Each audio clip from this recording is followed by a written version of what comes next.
everyone and welcome back. Our today's topic is aggregate supply and its components. Now what is aggregate supply? Aggregate supply is the total value of all final goods and services which all the producers in an economy are planning to supply in an accounting year. That means the value of goods and services which all the producers in an economy are planning to supply. I will write the definition on the board. Aggregate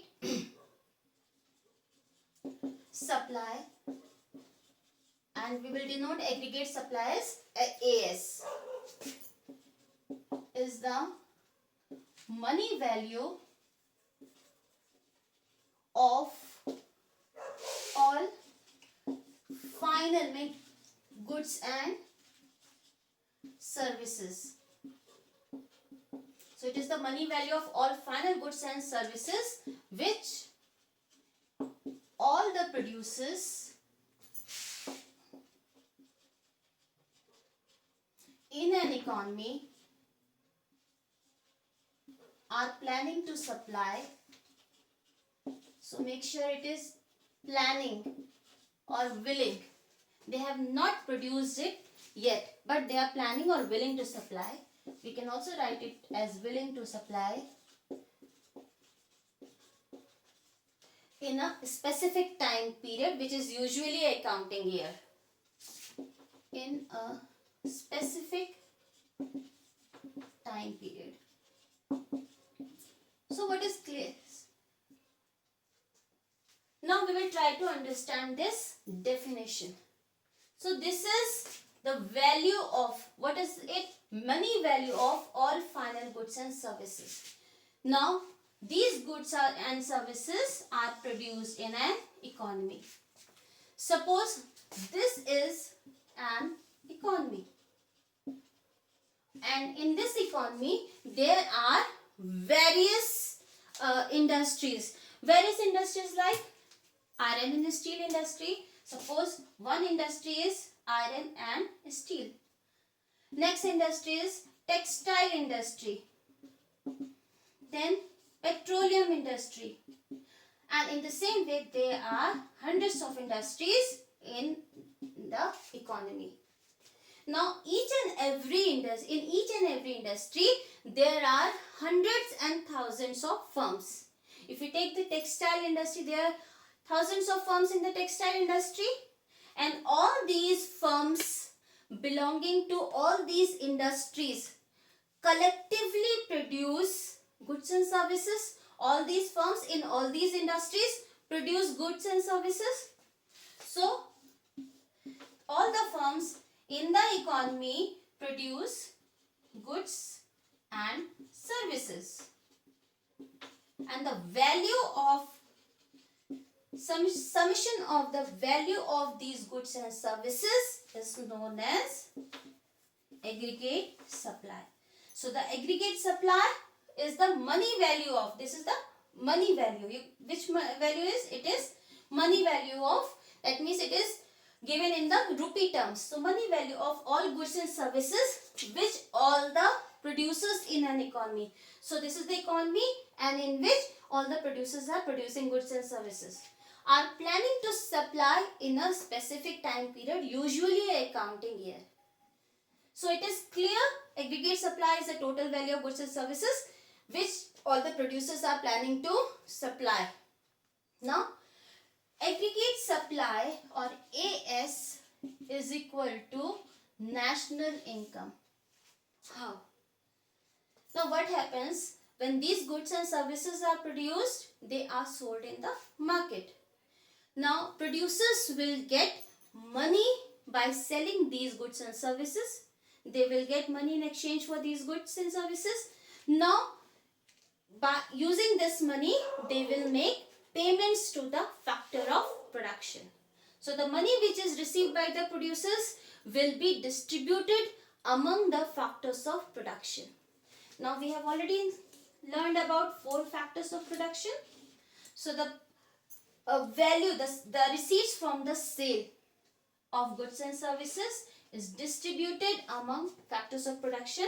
There are 4 factors of production. First is labor, and labor receive wages and salaries. Second is land, and the remuneration for land is rent. In the same way, capital earns interest, and the rest of the amount, the residual income, goes to the entrepreneur in the form of profit. So the fourth income is factor payment is profit. So now it is clear. When the producers sell goods and services, they will receive money in exchange for goods and services, in exchange for their product, and they will distribute this money receipts in the form among the factors of production in the form of factor payment. And the summation of this factor payment, that means the total value of these factors of payment, is the national income of the country. So this is equal to Y. We have already learned in the previous lecture about where we have learned how to calculate national income using income method. So in that lecture we have already learned that by adding the factor payments, we will get the value of the GDP of the country, that means income of the country. So now what happens? Aggregate supply, what is it? It is the production, total production in a country. Now the total production, what is produced in a country? It is goods and services. These goods and services are sold in the market.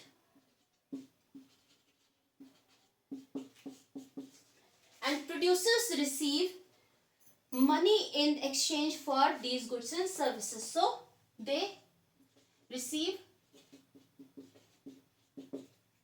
money income in exchange for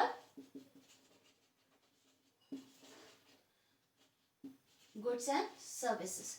Now this money receipts is distributed among factors of payment. So it is the summation of the factor payment. It is clear, because when the remuneration of all the 4 factors of payment are added, then we will get the total value of the factor payments paid in a country, and this is equal to the national income. So that is why aggregate supply is equal to national income of the country. Now we will discuss the components of aggregate supply.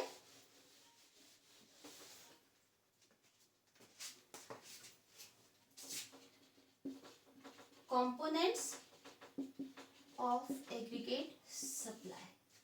So we have already learned that aggregate supply is equal to national income, which is distributed among factors of payment.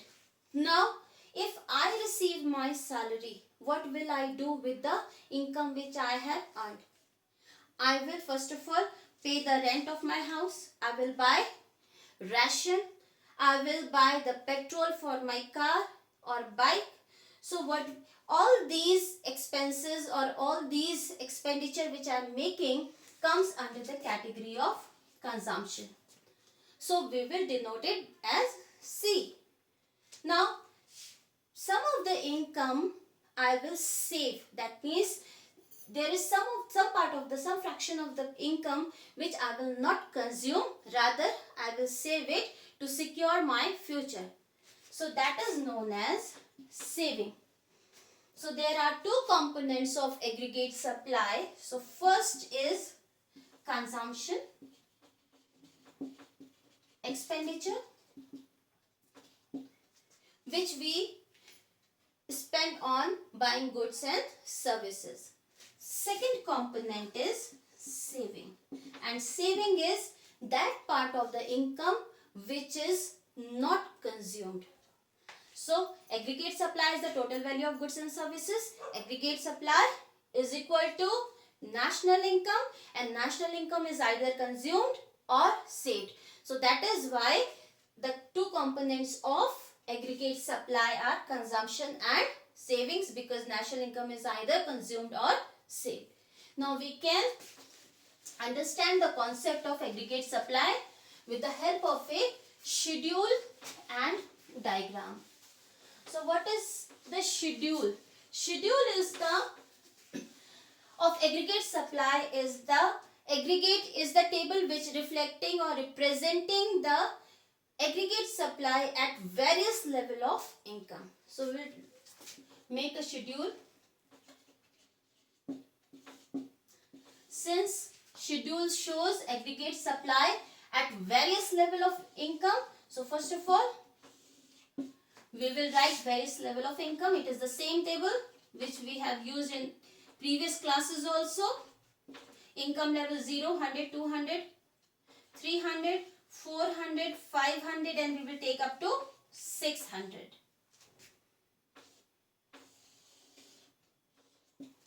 Now as we know that aggregate supply is equal to Y, that is income. Now Y is equal to C plus S. So this is the formula. If there are three values in this formula, if any two of the three values are known, in that case we can calculate the value of the third variable. So we will get one more formula. If we have to calculate the value of saving, the formula will be Y minus C. That means if we deduct the value of saving consumption from income, we will get the value of saving. Next formula is, if we have to calculate the value of consumption, we will deduct the value of saving from the income. So we will now calculate the value of saving from the value of consumption. First of all, we will write down the value of consumption which we have learned in the previous classes. So it is 80, 160, 240, 320, 400, 560, 480 and 560. You must have learned these values. Now we will calculate the value of saving. Saving is equal to Y minus C. So it is 0, the value of Y is 0 and the value of C is equal to 80. 0 minus 80 is equal to minus 80. This is minus 60. 200 minus 240 is equal to minus 40. 300 minus 320 is equal to minus 20. 400 minus 400 is equal to 0. Now 500 minus 480 is equal to plus. Now the value has changed to positive values. It is plus 20. 600 minus 560 is equal to plus 40. Now as this is column 1, this is column 2, this is 3, and this is, we will make one more column, that is column 4. AS is equal to C plus S. That means the value of column 4 is equal to addition of column 2 and addition of column 3. This is column 2 and this is column 3. We will add the values of both the columns and we will get the value of aggregate supply. Now we will try to do it. 80 minus 80 is equal to 0. 160 minus 60 is equal to 100. 240 minus 40 is equal to 200. 320 minus 20 is equal to 300. 400 minus 0 is equal to 400. 480 plus 20 is equal to 500. And 560 plus 40 is equal to 600. So, in this way we can calculate the value of aggregate supply by adding the values of consumption and saving. Now, when we look into the table, look into this schedule, so we will see that at every level of income is equal to the value of income is equal to the value of aggregate supply. When income is 0, aggregate supply is also 0. When income is 100, the value of aggregate supply is also 100. Now in last row also, when income is 600, the value of aggregate supply is also 600. So it is clear from this table that aggregate supply is equal to national income. Now we will draw a diagram also. It's the same diagram which we have used in previous lectures also. This is x-axis, this is y-axis, and this is point of origin. On x-axis we will measure income, which is denoted by y, and income is equal to aggregate supply, and aggregate supply is the production. So we can also write production also here. Now income is generated when people are employed in jobs. That means income, if I am employed somewhere, then only I will earn income. So that is why whatever is my income, suppose whatever is my income, I will earn it by working in my office. So that is why income is also equal to the employment. If we calculate the value of employment, then it will be equal to the income. So on x-axis we can write income or production or employment. All these variables are one and only. That means these are same thing. Now on y-axis we will measure consumption, that is C, this part of the national income, and saving, and we can write aggregate supply also. That means total output of the country. Now we will draw a 45-degree line, which is AS curve. Since aggregate supply is the national income, so it is income line also of the country, and it is the total of C plus S. Now the slope of this 45-degree line is upward sloping, and all the points on this aggregate supply curve shows that the values which are measured on y-axis are equal to the values which are measured on x-axis. Suppose national income is 100 units, then aggregate supply will also be 100. That means consumption plus saving will also be 100. If national income is 0, then aggregate supply is also 0. Now suppose aggregate supply is 500. In that case, national income will also be 500.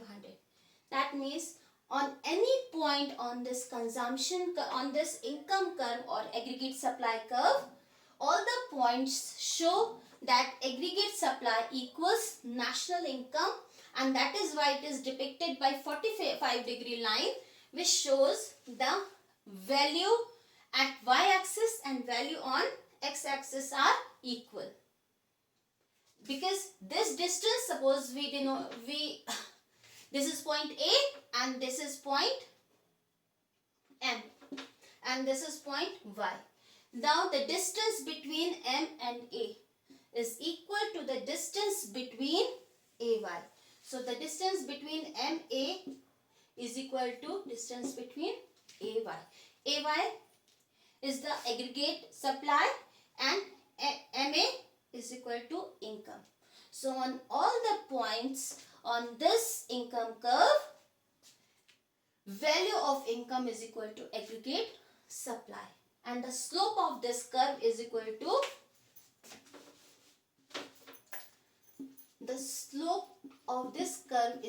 to 1. How? What happens?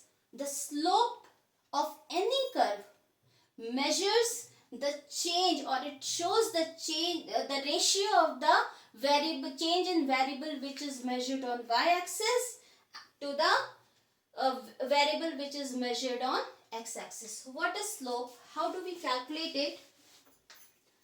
Slope, the formula for slope is equal to change in variable on y-axis. Usually we denote it by delta y upon change in variable on x-axis. So if income here it is 100, AS, the value of AS is 100 and the income is also 100. Now suppose the value of AS increases to 200, income also becomes 200. So that means there is a change of, that is delta AS is equal to 100. In the same way, on x-axis we are measuring income. So the value of change in income is also 100. So that is why slope of this line is 1, because 100 divided by 100 is equal to 1. Now, by observing this table and this diagram, there are 2 points which is clear about the aggregate supply curve. First of all, and before that we'll discuss what is aggregate supply, what are the factors on which aggregate supply depends and their role also. So what is aggregate supply? Aggregate supply is equal to total production in an economy, in an accounting year. So production depends on factors of production or resources. So total production depends on labor, amount of labor in the country. Second is stock of capital. Third is technology. Now these are the factors which determine the level of production.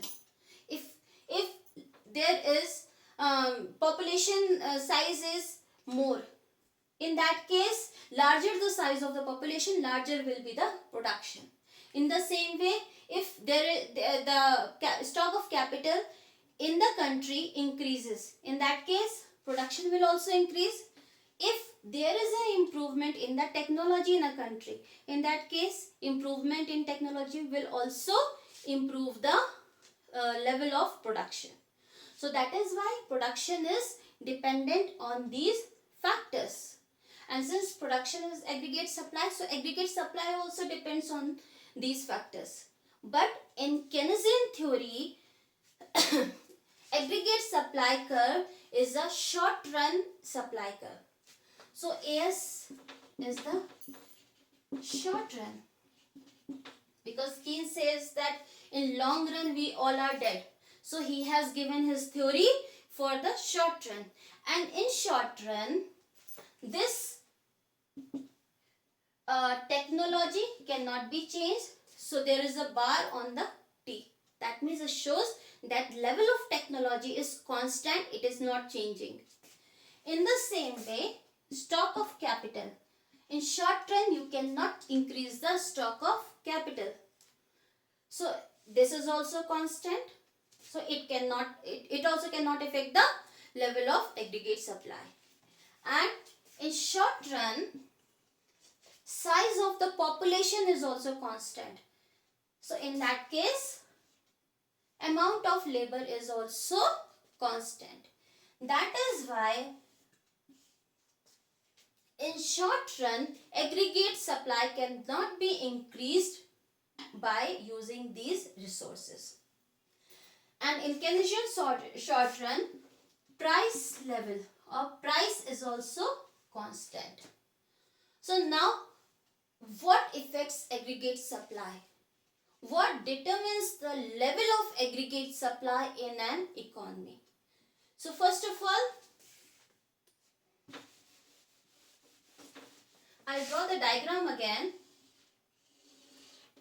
This is Y, this is x-axis, this is y-axis, and this is y, and this is 45 degree. Y is equal to AS is equal to C plus S. Now, in short run, aggregate supply AS depends on aggregate demand. So, what does it show? The varying points on this aggregate supply curve shows various level of aggregate supply corresponding to the various level of aggregate demand. Now I'll take examples. Suppose here we can depict aggregate demand. Now suppose aggregate demand is at point A. So aggregate supply will also be at this point. Now aggregate demand, that means national income will be YA. Now suppose aggregate demand increases and goes to point B. In that case, national income also increases to YB. That means aggregate demand increase. With the increase in aggregate demand, there will be increase in aggregate supply or the national income. So that is why in short run, aggregate supply depends on the level of aggregate demand. If the aggregate demand is high, then aggregate supply will follow it.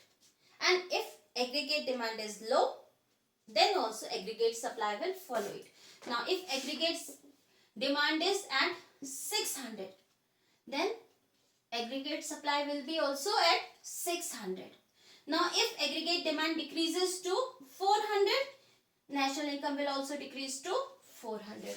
So aggregate supply will always follow aggregate demand, but there is a limit also.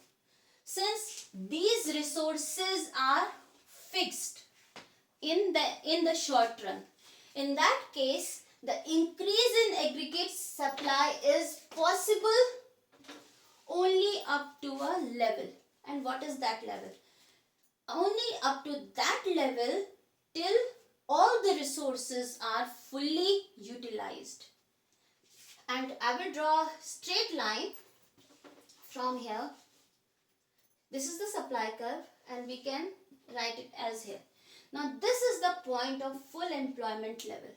Up to this level, that means from O to F,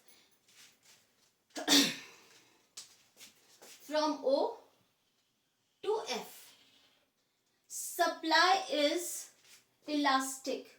That means it will follow the aggregate demand. If aggregate demand is high, supply will increase. Aggregate supply will increase. If aggregate demand is low, aggregate supply will also come down. However, beyond this point, it is not possible to increase the supply, because at this level, suppose I draw a line here and denote it by YF.